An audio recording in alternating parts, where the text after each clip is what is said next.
नाथ हर हर महादेव शिव शंभो जय माँ दक्षिण काली जा हो बड़ सौभाग्यर दिन आमर डिसेम्बर 2 तारीख ठारू एठी अन्न व्यवस्था आरंभ होईछि।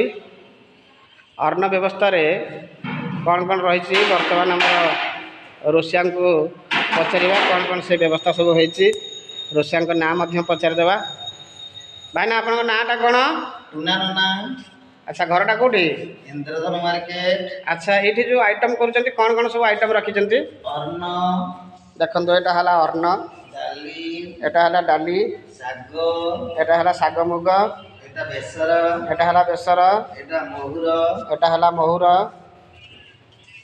एटा कौन आज्ञा एटा खट्टा एटा है खट्टा देखु एटा खीरी एटा है खीरी देखु जहाँ बहुत बढ़िया आइटम है।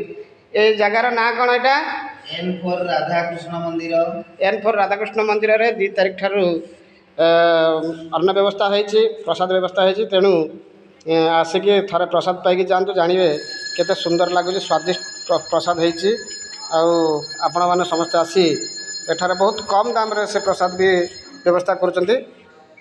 अच्छा मूल्य केते रखिछन यार?